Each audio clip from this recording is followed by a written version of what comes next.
شروع اللہ کے نام سے جو بڑا مہربان نہایت رحم والا ہے۔ سعاد، قسم ہے قرآن کی جو نصیحت دینے والا ہے کہ تم حق پر ہو، مگر جو لوگ کافر ہیں وہ غرور اور مخالفت میں ہیں۔ ہم نے ان سے پہلے بہت سی امتوں کو ہلاک کر دیا تو وہ عذاب کے وقت لگے فریاد کرنے اور وہ رہائی کا وقت نہیں تھا، اور انہوں نے تعجب کیا کہ ان کے پاس انہی میں سے ہدایت کرنے والا آیا، اور کافر کہنے لگے کہ یہ تو جادوگر ہے، جھوٹا۔ کیا اس نے اتنے معبودوں کی جگہ ایک ہی معبود بنا دیا؟ یہ تو بڑی عجیب بات ہے۔ تو ان میں جو معزز تھے وہ چل کھڑے ہوئے اور بولے کہ چلو اور اپنے معبودوں کی پوجا پر قائم رہو، بے شک یہ ایسی بات ہے جس سے تم پر شرف و فضیلت مقصود ہے۔ یہ پچھلے مذہب میں ہم نے کبھی سنی ہی نہیں، یہ بالکل بنائی ہوئی بات ہے۔ کیا ہم سب میں سے اسی پر نصیحت کی کتاب اتری ہے؟ نہیں، بلکہ یہ میری نصیحت کی کتاب سے شک میں ہیں، بلکہ انہوں نے ابھی میرے عذاب کا مزہ نہیں چکھا۔ کیا ان کے پاس تمہارے پروردگار کی رحمت کے خزانے ہیں جو غالب اور بہت عطا کرنے والا ہے؟ یا آسمانوں اور زمین اور جو کچھ ان میں ہے ان سب پر انہی کی حکومت ہے، تو چاہیے کہ رسیاں تان کر آسمانوں پر چڑھ جائیں۔ یہاں شکست کھائے ہوئے گروہوں میں سے یہ بھی ایک لشکر ہے۔ ان سے پہلے نوح کی قوم اور عاد اور میخوں والا فرعون اور اس کی قوم کے لوگ بھی جھٹلا چکے ہیں، اور سمود اور لوط کی قوم اور بن کے رہنے والے بھی یہی وہ گروہ ہیں۔ ان سب نے پیغمبروں کو جھٹلایا تو میرا عذاب ان پر آ واقع ہوا، اور یہ لوگ تو صرف ایک زور کی آواز کا جس میں شروع ہوئے پیچھے کچھ وقفہ نہیں ہوگا انتظار کرتے ہیں، اور کہتے ہیں کہ اے ہمارے پروردگار ہم کو ہمارا حصہ حساب کے دن سے پہلے ہی دے دے۔ اے پیغمبر صلی اللہ علیہ وآلہ وسلم، یہ جو کچھ کہتے ہیں اس پر صبر کرو، اور ہمارے بندے داؤد کو یاد کرو جو صاحب قوت تھے اور بے شک وہ رجوع کرنے والے تھے۔ ہم نے پہاڑوں کو ان کے زیر فرمان کر دیا تھا کہ صبح و شام ان کے ساتھ خدائے پاک کا ذکر کرتے تھے، اور پرندوں کو بھی کہ جمع رہتے تھے، سب ان کے فرما بردار تھے۔ اور ہم نے ان کی بادشاہی کو مستحکم کیا اور ان کو حکمت عطا فرمائی اور خصومت کی بات کا فیصلہ سکھایا۔ بھلا تمہارے پاس ان جھگڑنے والوں کی بھی خبر آئی ہے جب وہ دیوار پھاند کر اندر داخل ہوئے؟ جس وقت وہ داؤد کے پاس آئے تو وہ ان سے گھبرا گئے۔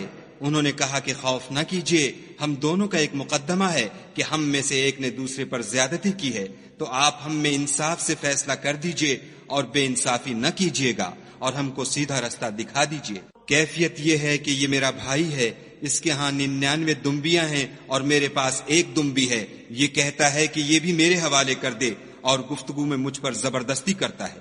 انہوں نے کہا کہ یہ جو تیری دمبی مانگتا ہے کہ اپنی دمبیوں میں ملا لے، بے شک تم پر ظلم کرتا ہے، اور اکثر شریک ایک دوسرے پر زیادتی ہی کیا کرتے ہیں۔ ہاں، جو ایمان لائے اور عمل نیک کرتے رہے، اور ایسے لوگ بہت کم ہیں۔ اور داؤد نے خیال کیا کہ اس واقعے سے ہم نے ان کو آزمایا ہے، تو انہوں نے اپنے پروردگار سے مغفرت مانگی اور جھک کر گر پڑے اور خدا کی طرف رجوع کیا، تو ہم نے ان کو بخش دیا، اور بے شک ان کے لیے ہمارے ہاں قرب اور عمدہ مقام ہے۔ اے داؤد، ہم نے تم کو زمین میں بادشاہ بنایا ہے، تو لوگوں میں انصاف کے فیصلے کیا کرو، اور خواہش کی پیروی نہ کرنا کہ وہ تمہیں خدا کے رستے سے بھٹکا دے گی۔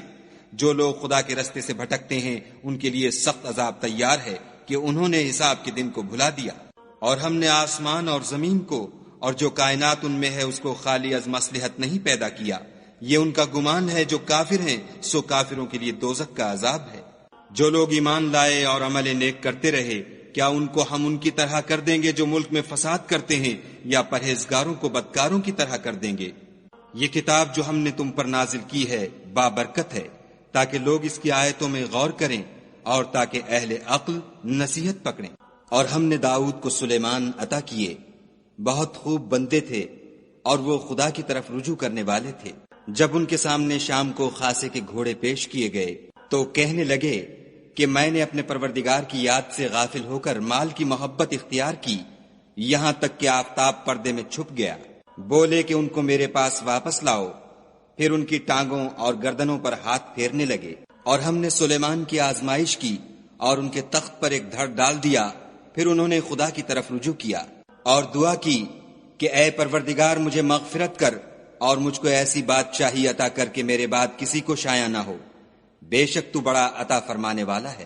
پھر ہم نے ہوا کو ان کے زیر فرمان کر دیا کہ جہاں وہ پہنچنا چاہتے ان کے حکم سے نرم نرم چلنے لگتی، اور دیووں کو بھی ان کے زیر فرمان کیا، یہ سب عمارتیں بنانے والے اور غوطہ مارنے والے تھے۔ اور اوروں کو بھی جو زنجیروں میں جکڑے ہوئے تھے۔ ہم نے کہا یہ ہماری بخشش ہے، چاہو تو احسان کرو یا چاہو تو رکھ چھوڑو، تم سے کچھ حساب نہیں ہے، اور بے شک ان کے لیے ہمارے ہاں قرب اور عمدہ مقام ہے۔ اور ہمارے بندے ایوب کو یاد کرو جب انہوں نے اپنے رب کو پکارا کہ بار الہ شیطان نے مجھ کو ایذا اور تکلیف دے رکھی ہے، ہم نے کہا کہ زمین پر لات مارو، دیکھو یہ چشمہ نکل آیا، نہانے کو ٹھنڈا اور پینے کو شیریں، اور ہم نے ان کو اہل و عیال اور ان کے ساتھ ان کے برابر اور بخشے، یہ ہماری طرف سے رحمت اور عقل والوں کے لیے نصیحت تھی۔ اور اپنے ہاتھ میں جھاڑو لو اور اس سے مارو اور قسم نہ توڑو، بے شک ہم نے ان کو ثابت قدم پایا، بہت خوب بندے تھے، بے شک وہ رجوع کرنے والے تھے۔ اور ہمارے بندوں ابراہیم اور اسحاق اور یعقوب کو یاد کرو جو قوت والے اور صاحب نظر تھے، ہم نے ان کو ایک صفت خاص آخرت کے گھر کی یاد سے ممتاز کیا تھا، اور وہ ہمارے نزدیک منتخب اور نیک لوگوں میں سے تھے۔ اور اسماعیل اور الیسع اور ذوالکفل کو یاد کرو، وہ سب نیک لوگوں میں سے تھے۔ یہ نصیحت ہے اور پرہیزگاروں کے لیے تو عمدہ مقام ہے۔ ہمیشہ رہنے کے باغ جن کے دروازے ان کے لیے کھلے ہوں گے، ان میں تکیے لگائے بیٹھے ہوں گے، اور کھانے پینے کے لیے بہت سے میوے اور شراب منگاتے رہیں گے، اور ان کے پاس نیچی نگاہ رکھنے والی اور ہم عمر عورتیں ہوں گی۔ یہ وہ چیزیں ہیں جن کا حساب کے دن کے لیے تم سے وعدہ کیا جاتا تھا، یہ ہمارا رزق ہے جو کبھی ختم نہیں ہوگا۔ یہ نعمتیں تو فرما برداروں کے لیے ہیں اور سرکشوں کے لیے برا ٹھکانہ ہے، یعنی دوزخ جس میں وہ داخل ہوں گے، اور وہ بری آرام گاہ ہے۔ یہ کھولتا ہوا گرم پانی اور پیپ ہے، اب اس کے مزے چکھیں، اور اسی طرح کے اور بہت سے عذاب ہوں گے۔ یہ ایک فوج ہے جو تمہارے ساتھ داخل ہوگی، ان کو خوشی نہ ہو یہ دوزخ میں جانے والے ہیں، کہیں گے بلکہ تم ہی کو خوشی نہ ہو، تم ہی تو یہ بلا ہمارے سامنے لائے ہو، سو یہ برا ٹھکانہ ہے۔ وہ کہیں گے اے پروردگار جو اس کو ہمارے سامنے لایا ہے اس کو دوزخ میں دونا عذاب دے، اور کہیں گے کیا سبب ہے کہ یہاں ہم ان شخصوں کو نہیں دیکھتے جن کو بروں میں شمار کرتے تھے؟ کیا ہم نے ان سے ٹھٹھا کیا ہے یا ہماری آنکھیں ان کی طرف سے پھر گئی ہیں؟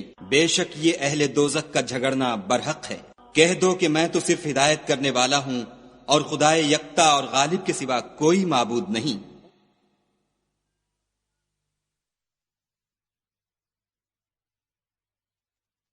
جو آسمانوں اور زمین اور جو مخلوق ان میں ہے سب کا مالک ہے، غالب اور بخشنے والا۔ کہہ دو کہ یہ ایک بڑی ہولناک چیز کی خبر ہے جس کو تم دھیان میں نہیں لاتے۔ مجھ کو اوپر کی مجلس والوں کا جب وہ جھگڑتے تھے کچھ بھی علم نہ تھا، میری طرف تو یہی وحی کی جاتی ہے کہ میں کھلم کھلا ہدایت کرنے والا ہوں۔ جب تمہارے پروردگار نے فرشتوں سے کہا کہ میں مٹی سے انسان بنانے والا ہوں، جب اس کو درست کر لوں اور اس میں اپنی روح پھونک دوں تو اس کے آگے سجدے میں گر پڑنا، تو تمام فرشتوں نے سجدہ کیا مگر شیطان اکڑ بیٹھا اور کافروں میں ہو گیا۔ خدا نے فرمایا کہ اے ابلیس، جس شخص کو میں نے اپنے ہاتھوں سے بنایا اس کے آگے سجدہ کرنے سے تجھے کس چیز نے منع کیا؟ کیا تو غرور میں آ گیا یا اونچے درجے والوں میں تھا؟ بولا کہ میں اس سے بہتر ہوں کہ تو نے مجھ کو آگ سے پیدا کیا اور اسے مٹی سے بنایا۔ کہا یہاں سے نکل جا، تو مردود ہے، اور تجھ پر قیامت کے دن تک میری لعنت پڑتی رہے گی۔ کہنے لگا کہ میرے پروردگار مجھے اس روز تک کہ لوگ اٹھائے جائیں مہلت دے۔ کہا تجھ کو مہلت دی جاتی ہے اس روز تک جس کا وقت مقرر ہے۔ کہنے لگا کہ مجھے تیری عزت کی قسم میں ان سب کو بہکاتا رہوں گا سوا ان کے جو تیرے خالص بندے ہیں۔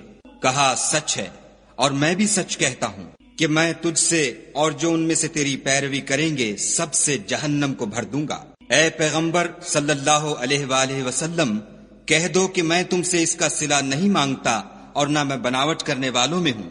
یہ قرآن تو اہل عالم کے لیے نصیحت ہے، اور تم کو اس کا حال ایک وقت کے بعد معلوم ہو جائے گا۔